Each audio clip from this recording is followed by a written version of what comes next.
Buenas tardes a todos. A nosotros el libro de Miguel también nos atraviesa especialmente porque muchos de mis compañeros del Centro Profesionales por los Derechos Humanos que yo integro y de mi partido, el PTS, están mencionados en este libro. Por ejemplo, la compañera Alejandrina Barri. Alejandrina fue asesinada por la patota de la ESMA. Muchos de los mismos que secuestraron al sueco viajaron a Uruguay para asesinar a los padres de Alejandrina, y Alejandrina recuperó su historia cuando tenía aproximadamente 15 años, supo quién era, y para construir esa historia, que sus papás no habían muerto en un accidente, sino que habían sido asesinados por la patota de la ESMA en el Uruguay, una de las fuentes que tuvo fue Recuerdos de la Muerte, el primer Recuerdos de la Muerte. Miguel comienza su libro anterior hablando del papá de Alejandrina, del Sopita Barri, que con el pelado Dri son acribillados, le tiran al auto en el que viajaban en una autopista en Uruguay. Así comienza el primer libro, uno de los primeros capítulos del primer libro de Miguel. Así que en este libro nosotros vemos reflejado muchas de las historias de nuestros compañeros, y eso por supuesto para uno siempre tiene un valor especial porque ve contado por otro la historia que uno vive y que uno milita todos los días.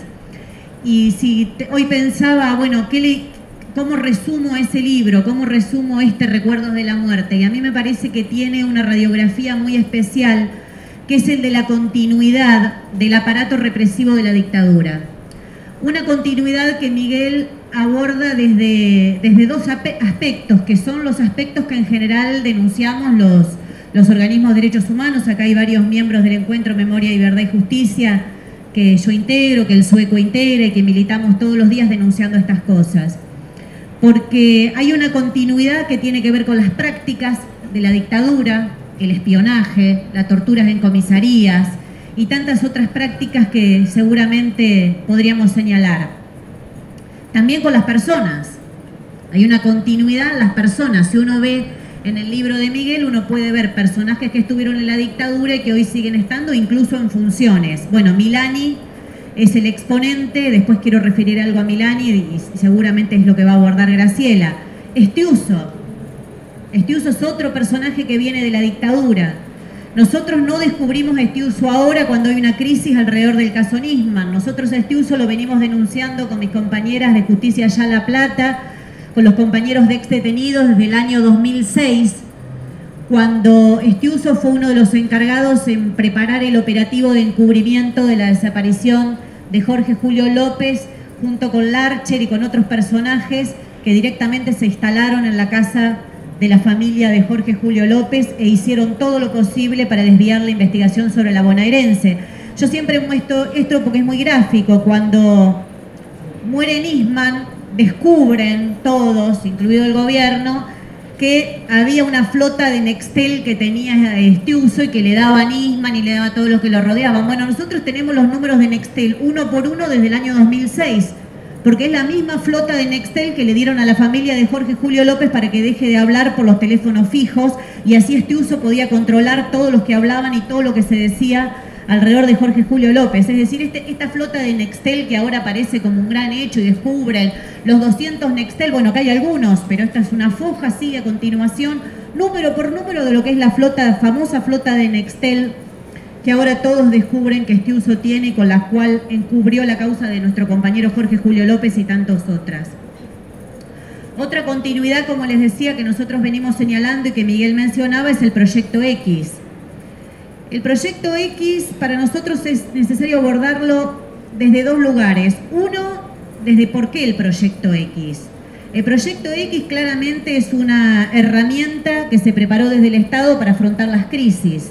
Hay dos datos que son simbólicos. El primer dato que encontramos de Proyecto X del 2002, la Argentina estaba en una profunda crisis política, una crisis estatal profunda en el régimen político, y en el año 2012 es cuando se compra ese software y se empieza a planear el Proyecto X. En el año 2009 lo retoman y directamente allí, incluso hay correos de Aníbal Fernández sustentando esto, directamente lo retoman y dicen que es porque hay una crisis económica mundial. Entonces hay que prepararse para las situaciones de AOP, que es alteración del orden público. ¿Qué es lo que detallan como alteración del orden público? Huelgas, asambleas, manifestaciones, paros, movilizaciones. Eso es lo que detallan como situaciones de alteración del orden público y es lo que dicen que la Gendarmería debe controlar y hacen todo un protocolo de cómo se debe perseguir a las personas. Y el segundo aspecto que me parece que hay que analizar, ¿por qué la Gendarmería? Porque tampoco es casualidad. La Gendarmería desde los años 90 se fue constituyendo como la fuerza represiva para las movilizaciones. Podemos nombrar desde las represiones durante el gobierno de Menem, que todos recordarán, el caso de Aníbal Verón, Teresa Rodríguez, tantas intervenciones de la Gendarmería, también bajo el gobierno de la Alianza, cuando muere Mauro Ojeda y Francisco Escobar en el puente de Corrientes en el año 99, también es a manos de la Gendarmería. Es decir, la Gendarmería fue la fuerza que fue atravesando todos los gobiernos y que después, entiendo yo, que la crisis que produce el asesinato de Costequi y Santillán en el puente Pueyrredón la reconvierten y la transforman no solo en una fuerza de intervención directa, sino también en una fuerza preventiva. Preventiva, ¿qué sería? Espiar y tener hecho una base de datos donde estén contenidos todos estos que pueden ser los sujetos de la AOP, de la situación de alteración del orden público. Allí, bueno, de los que están aquí hay varios, Vilma, Elia, las espiadas, todos mis compañeros de las fábricas y comisiones internas de la zona norte del Gran Buenos Aires, por ejemplo, tienen decenas de causas penales armadas con informes de Gendarmería. ¿Cómo hacen esto? La Gendarmería primero espía, hace archivos de cada una de las personas y después va blanqueando a medida que un juez o un fiscal de estos tan solícitos que existen en la Argentina para perseguir a los trabajadores y al pueblo, les piden información. Entonces ahí blanquean. Hay un caso, bueno, allí la veo a Diana, también hay un caso de Luis Covillas, un compañero que era miembro de la CCC, donde la Gendarmería responde con todo un informe y este compañero había muerto en el transcurso de que la Gendarmería había hecho el informe. Pues el juez lo procesó todo porque es tanta la relación entre el juez y la Gendarmería que ni siquiera chequearon que esta persona había muerto en el medio del transcurso de que la Gendarmería había armado el informe. Es decir, el juez dijo que lo habían visto a Luis Cubillas en un corte. Pues Luis Cubillas había muerto 4 meses antes.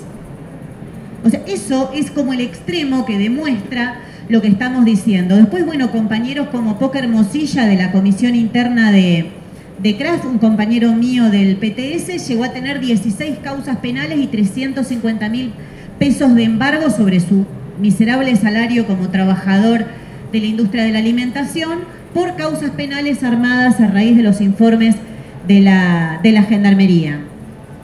Otro punto de la continuidad que me parece a mí que está abordado en el libro y que es necesario destacar es precisamente el de Milani. Y creo que una de las respuestas de por qué se lo sostiene a Milani las encontramos sobre el fin del año pasado y que nos llevan a entender por qué uno dice, bueno, ¿por qué a Milani no lo sacan y listo? Si le trata yendo más costo político tenerlo ahí que sacarlo. Con mi compañero, el diputado nacional Nicolás del Caño, le pedimos en una interpelación a Capitanich, cuando era jefe de gabinete, que queríamos saber qué cantidad de miembros de las Fuerzas Armadas y de Seguridad formaban parte hoy de estas Fuerzas Armadas y de Seguridad que todos presuponemos que quieren avanzar a la reconciliación, como muy bien decía el sueco. Bueno, los datos, permítanme que se los lea porque son muy significativos y es una explicación de por qué Milani está siendo sostenido en el cargo. Milani y 50 generales más son parte de la alta comandancia del ejército que proviene de la dictadura. En total, el ejército tiene 3.381 miembros hoy que estuvieron en el genocidio y que hoy son parte de estas Fuerzas Armadas. Pero, ¿hay periodistas? 3.381 del ejército.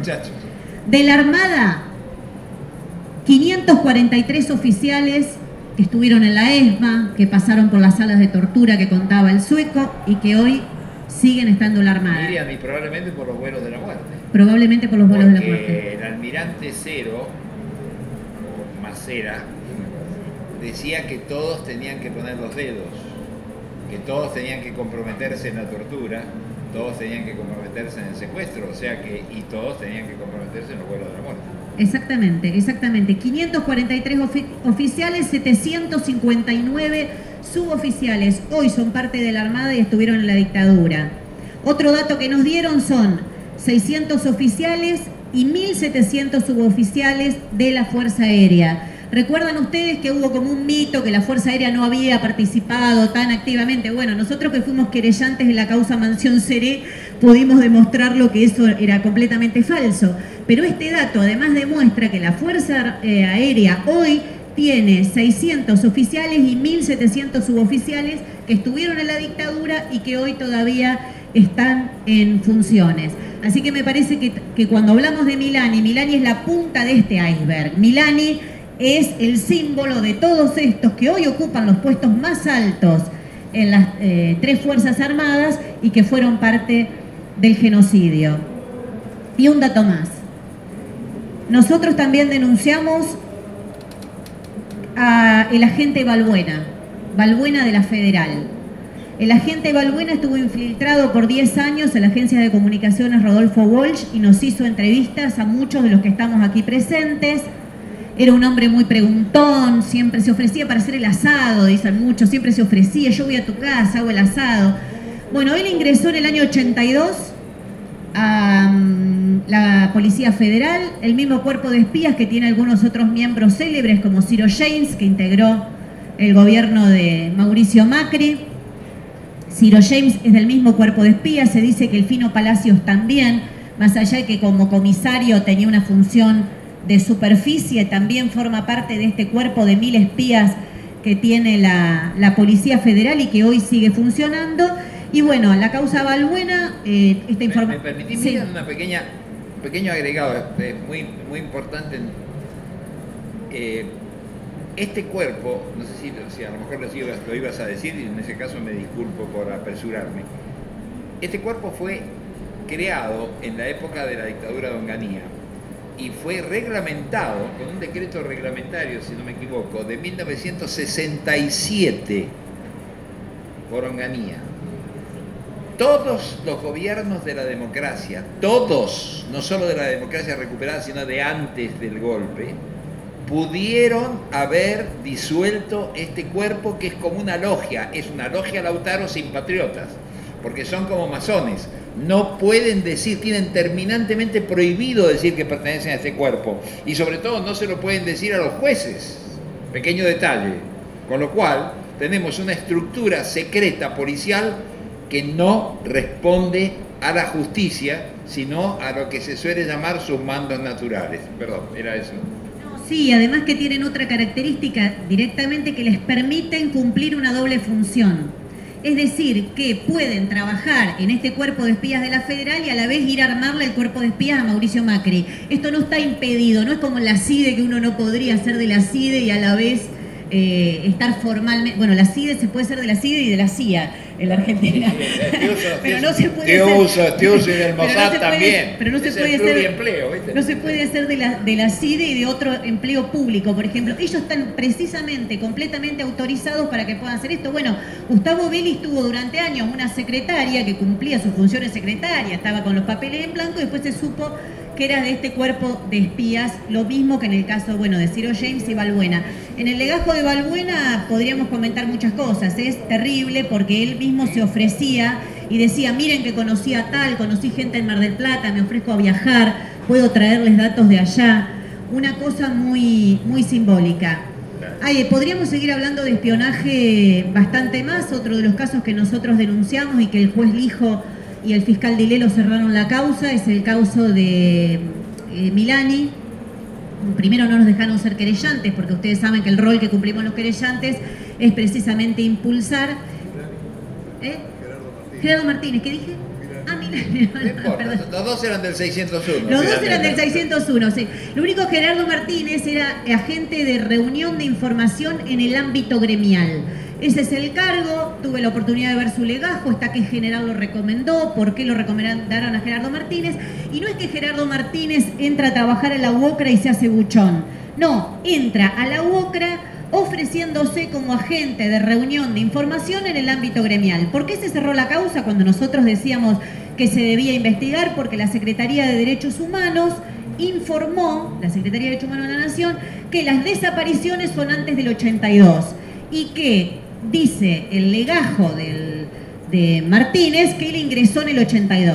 Ahora, si ustedes se dieron cuenta, parece que el 82 fue un año donde recién la dictadura empezó a espiar, porque Balbuena del 82, Martínez del 82, nosotros suponemos que al revés, que hubo una especie de blanqueo de lo que venían haciendo y que los legajos arrancan en el 82 para que nadie tenga pasado en la dictadura. Pero bueno, con ese argumento le cerraron la causa a Gerardo Martínez diciendo que las desapariciones que había en la UOCRA eran anteriores al 82. La causa de Balbuena, una cosita que me olvidé de decir, que esto es algo que corroboré en el día de ayer, está completamente paralizada porque el Consejo de la Magistratura tiene un poder, que esto no aparece comúnmente en los medios, nadie lo sabe, que el Consejo de la Magistratura puede paralizar este tipo de causas. ¿Por qué vía? Porque el Consejo de la Magistratura es el que provee el dinero para que se hagan las pericias. Así nos paró casi un año la causa Proyecto X porque no entregaba el dinero para que se hagan las pericias. Ahora ha parado desde mayo, que nosotros denunciamos 2013 hasta la fecha, está parada la causa Balbuena, están secuestradas todas las computadoras de la Policía Federal, se allanó, se secuestró, el juez Torres secuestró, las tiene las computadoras de Balbuena y todos los agentes de la Federal, donde debemos estar fichados muchos de los que estamos acá, pero no se pueden abrir y ver qué hay adentro porque el Consejo de la Magistratura no entrega los fondos. Y por esas vías paralizan Proyecto X, paralizan Balbuena. Bueno, no quiero seguir extendiéndome la palabra, solo decirte que está nuestro compromiso en seguir denunciando esto y que sabemos que la herramienta que tenemos es esta, es la difusión, es la denuncia y es la movilización, porque los servicios de inteligencia como las fuerzas de seguridad hacen el núcleo duro del Estado capitalista y que solamente en una lucha más general contra ese mismo Estado vamos a poder terminar con esto, pero que nosotros estamos en este compromiso y lo seguiremos haciendo y que nos viene muy bien tu libro para poder seguir denunciando. Gracias, Miriam. Gracias por tu presencia.